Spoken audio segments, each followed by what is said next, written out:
Et si l'Union européenne existait, mais uniquement à l'Est, je suppose qu'on l'appellerait l'Union européenne de l'Est, ou UEE. En fait, cet acronyme est déjà utilisé par l'Union économique eurasiatique. Mais heureusement, nous avons un autre nom pour cela, l'Intermarium, également connu sous son nom polonais de Międzymorze. Cette union était un projet présenté après la Première Guerre mondiale, par un homme considéré par beaucoup comme le père fondateur de la Seconde République de Pologne. Józef Piłsudski. Un homme avec une combinaison fantastique de sourcils et de moustaches, qui voulait initialement simplement unir les anciennes terres de la République des deux nations sous une seule entité politique moderne. Mais comme cela n'était pas assez ambitieux, ils ont ensuite élargi le concept pour en faire une fédération et inclure beaucoup plus de nouveaux pays, la Tchécoslovaquie, la Roumanie, la Hongrie et la Yougoslavie, reliant les mers Baltique, Noire et Adriatique, ce qui lui a donné son nom, Intermarium, du latin signifiant « entre les mers ». Son nom polonais, Międzymorze, qui pour un nom polonais ressemble un peu à un sortilège de Harry Potter, signifie exactement la même chose. Między signifie « entre » et morze signifie « mer ». Comme nous le savons, et malheureusement pour certains, ce projet n'a pas vu le jour. Mais cela aurait pu arriver. Et si cela avait été le cas, cela aurait changé l'avenir de l'Europe à jamais. Alors pourquoi cela a-t-il échoué? Et que se serait-il passé si cela avait réussi?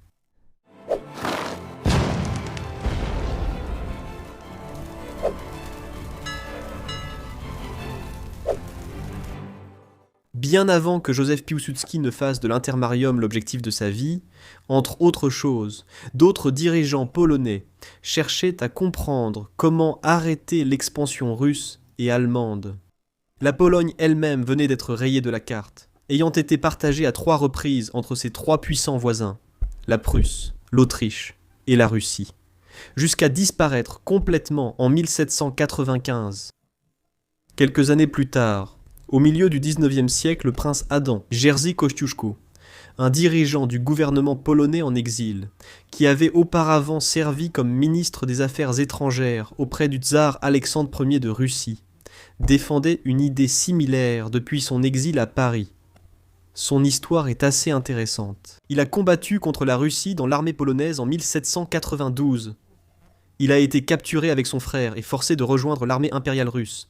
Mais Catherine la Grande fut tellement impressionnée par eux qu'elle leur rendit leur domaine, ce qui l'amena à servir le fils de Catherine, Paul Ier, puis Alexandre Ier, en tant que diplomate et ministre des Affaires étrangères. Mais il n'a jamais abandonné sa rancune envers la Russie. Il l'a considérée comme une menace permanente pour l'Europe. Peut-être que le fait de travailler directement avec eux lui a fait prendre conscience de cela. Et il soutenait que la seule façon pour la Pologne de survivre était qu'elle dirige une fédération de Tchèques, de Slovaques, de Hongrois, de Roumains et d'autres Slaves du Sud. Il s'est installé à Paris et a publié un livre intitulé Essai sur la diplomatie en 1830 où il a écrit « Ayant étendu sa domination vers le Sud et l'Ouest, et étant, par la force des choses, inatteignable depuis l'Est et le Nord, la Russie devient une source de menaces constantes pour l'Europe. » Pour contrer cela, le plan de Czartoryski, qui a en quelque sorte jeté les bases de l'Intermarium, était essentiellement une version panslave de l'ancien plan polonais. La République des deux nations avait déjà uni la Pologne, la majeure partie des pays baltes, la Biélorussie et l'Ukraine sous une seule entité politique. Il a passé sa vie à essayer de convaincre la Grande-Bretagne, la France et l'Empire ottoman de soutenir ce nouveau bloc, mais le moment n'a jamais vraiment été propice. Les révolutions de 1848 semblaient être un bon moment. Mais les querelles internes entre différents groupes ethniques, comme les Hongrois et les Roumains, ainsi que la montée du nationalisme allemand, ont tué le projet, avant même qu'il ne puisse commencer. Ce printemps des nations a donné à chacun l'envie d'être indépendant, mais ils voulaient l'être chacun de leur côté, et leur manque de volonté de coopérer a permis à leurs occupants impériaux de continuer à les gouverner pendant encore quelques décennies, et, dans certains cas, des siècles. Leurs objectifs individuels furent en partie atteints après la Première Guerre mondiale. Lorsque le conflit prit fin, les empires russes, allemands et austro-hongrois vaincus se sont effondrés, et de nombreuses nouvelles nations, pour la plupart slaves, ont émergé des décombres. C'est à cette époque que Józef Piłsudski, le dirigeant de la Pologne nouvellement indépendante, est intervenu avec une stratégie à 2 volets. D'une part, il voulait briser l'empire russe en petits états ethniques. C'est un plan appelé le prométhéisme.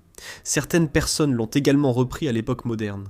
D'autre part, ils voulaient rassembler ces États dans la Fédération Intermarium.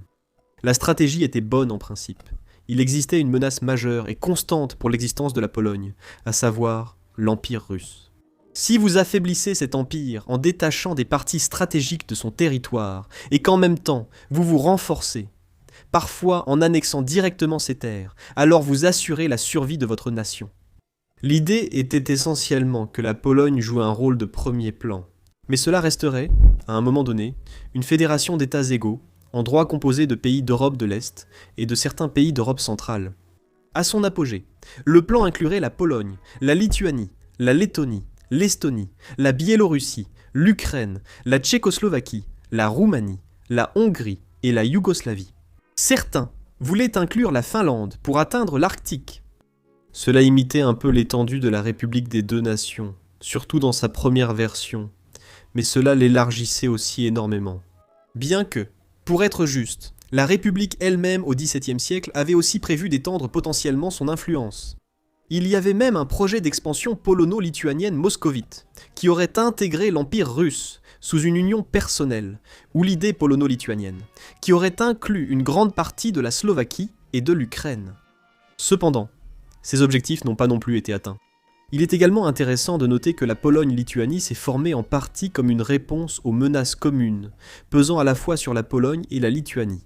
L'ordre teutonique, que l'on pourrait remplacer au XXe siècle par les Allemands, le Grand-Duché de Moscou, aujourd'hui la Russie ou l'Union soviétique, et aussi la Horde d'or des Mongols, pour laquelle je trouve plus difficile de trouver un équivalent.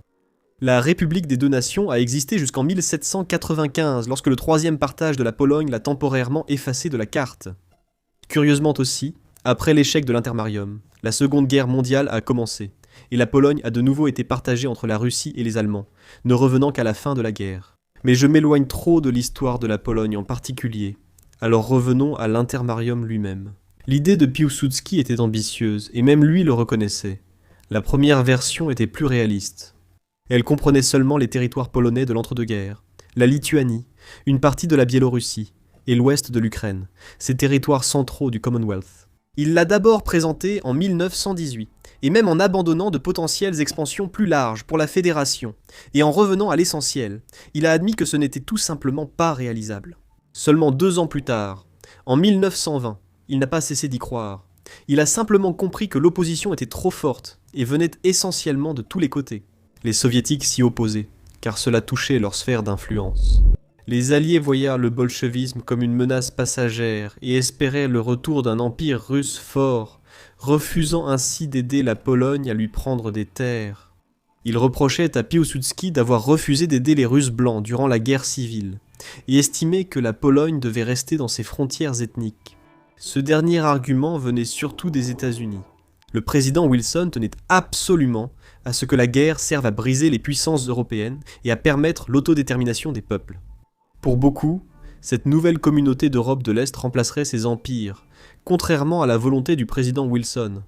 L'Allemagne de Weimar y était également opposée, voyant l'Intermarium comme un obstacle à l'influence allemande et une menace pour ses efforts visant à récupérer les territoires orientaux perdus. Avant la Première Guerre mondiale, l'Allemagne s'étendait plus à l'Est, et, grâce à sa paix séparée avec la Russie impériale, avait obtenu plus de territoires, dont un protectorat dans les pays baltes. La colonisation allemande des pays baltes me fascine. Cela mériterait peut-être une vidéo dédiée. Dites-moi si cela vous intéresse.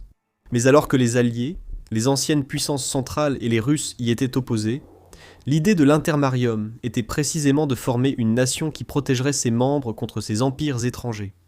Il est si normal qu'ils y soient opposés.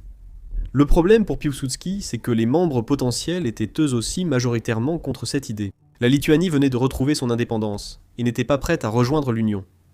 Les Ukrainiens voulaient l'indépendance vis-à-vis de la Russie, pas passer sous la domination de la Pologne. Les Biélorusses ne souhaitaient pas l'indépendance, mais préférèrent la domination russe à celle de la Pologne. La plus grande preuve en est une série d'événements qui n'ont pas du tout aidé le processus d'intégration. Tous les conflits frontaliers de la Pologne à l'époque, guerre avec les Soviétiques, les Lituaniens, les Ukrainiens et quelques escarmouches avec la Tchécoslovaquie.